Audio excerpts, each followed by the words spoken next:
guys! It's me again, Geah TV, and welcome to my vlog! For today's vlog guys, magme-makeup tayo or ipapakita ko sa inyo paano maglagay ng makeup contour sa malapad na mukha na kagaya ko. So, pinayayaan kasi tayo ng malapad na mukha guys. Ito yung mukha ko pag walang makeup. So, lalagyan natin siya ng makeup at mag-contour tayo para magmukhang maliit or magmukhang thin or payat yung ating mukha. So, maglalagay tayo ng contour. So, ito siya guys. Wala pa akong eyebrows. So, wala pa akong foundation. So, ayun, magme-makeup tayo ngayon guys.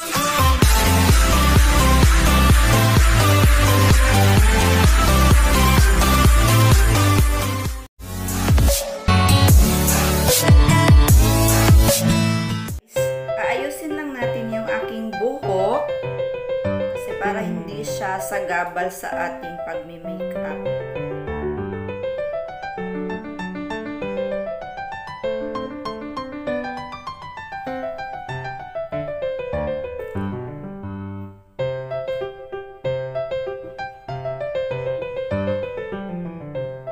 So, unang-una ko ilalagay sa aking mukha guys ay ang foundation. Itong cake foundation. Pwede rin siya kahit na anong foundation. Pero itong cake foundation yung gagamitin ko. Orange blush.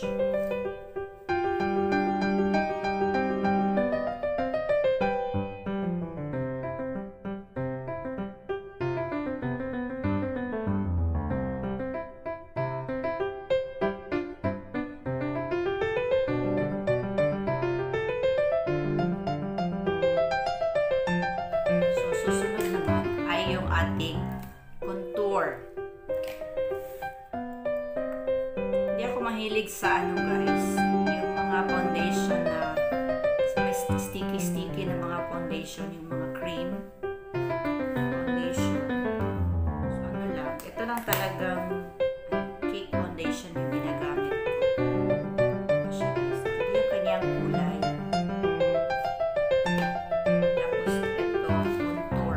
Kasi malapad yung aking noo, parang kulang pa yata dito sa aking bandang eyebrows. Kulang pa yung foundation.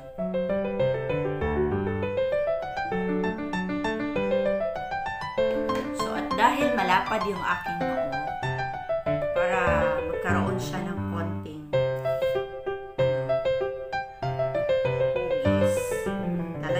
siya ng concealer dito guys na dark. Ito siya guys, so medyo dark. Malapit na siya maubos kasi ginagamit ko siya parati.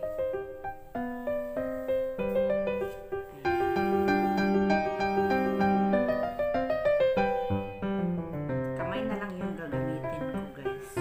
Kasi mas komportable ako pag kamay yung aking ginagamit.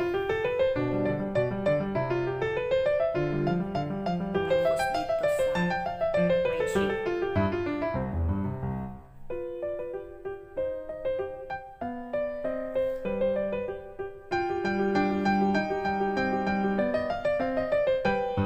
May napanood ako sa YouTube guys.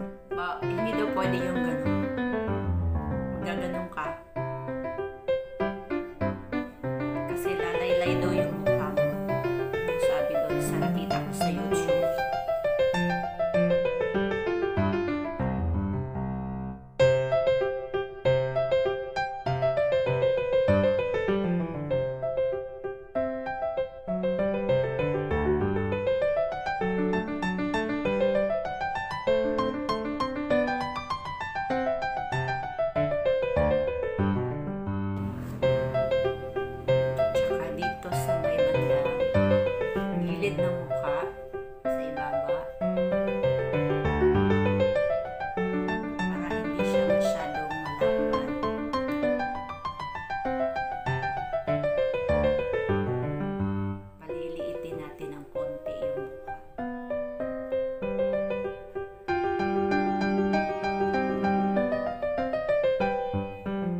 to sa may mga malapad na mukha guys. Pero sa may mga maliliit na mukha, hindi na dapat.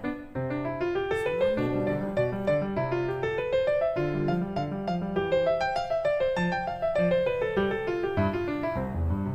Ayan. So, lalagyan natin na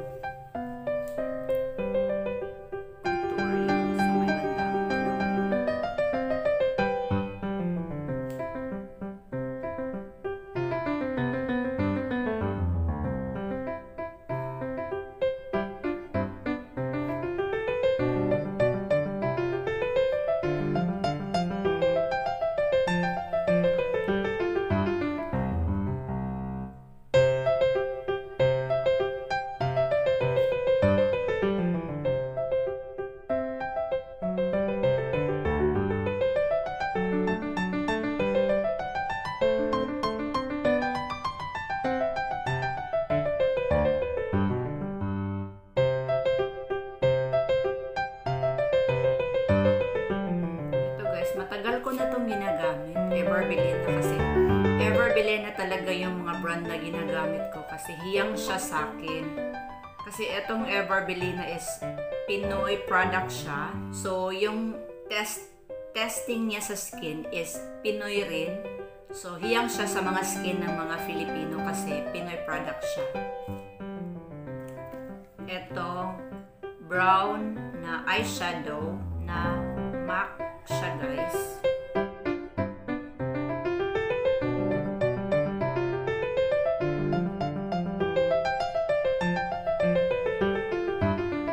Kung pipikit ka, nakikita yung makeup. Pero kapag bubuka yung mata mo, mawawala yung makeup. Matatabunan yung makeup.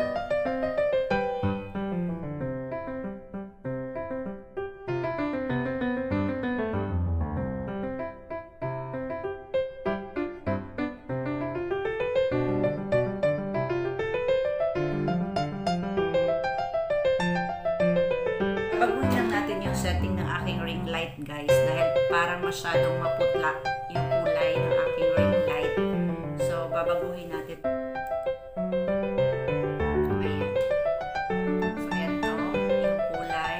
So, parang klaro na yung aking makeup. Hindi na siya masyadong maputla. Saka klaro na rin yung aking pawis.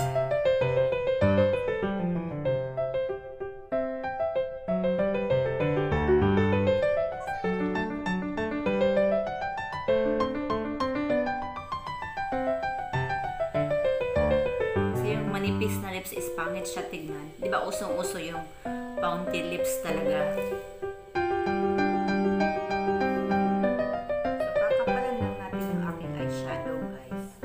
Kasi hindi talaga siya klaro pag binuka ko yung aking mata.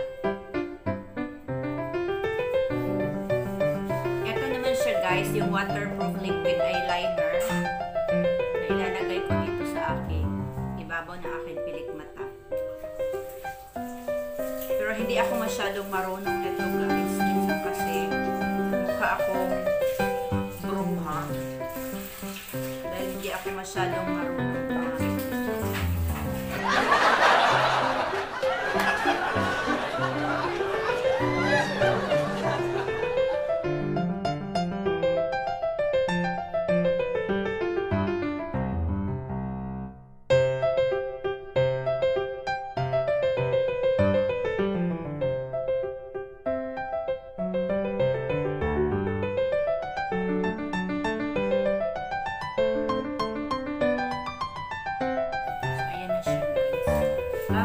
Maglalagay tayo ng Ever bilhin na pa rin siya guys. Ano siya? Blush on. Konti lang yung ilalagay natin para hindi tayo magmukhang ginombag yung ating mukha.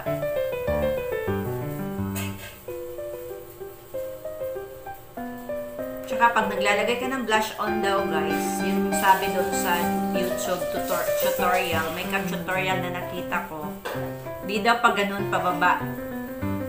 So dapat pag ganun siya. Ayan.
siya masyadong malapad yung aking mukha. At may contour na siya.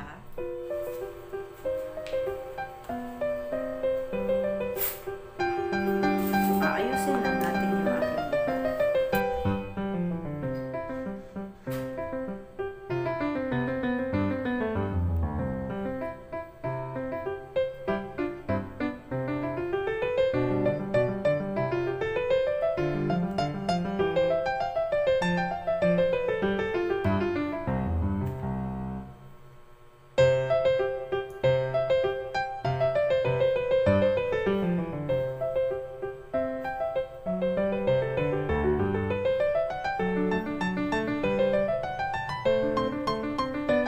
Guys, I hope you like it. I hope nagustuhan nyo yung aking pagkukontour ng aking malapad na mukha for today.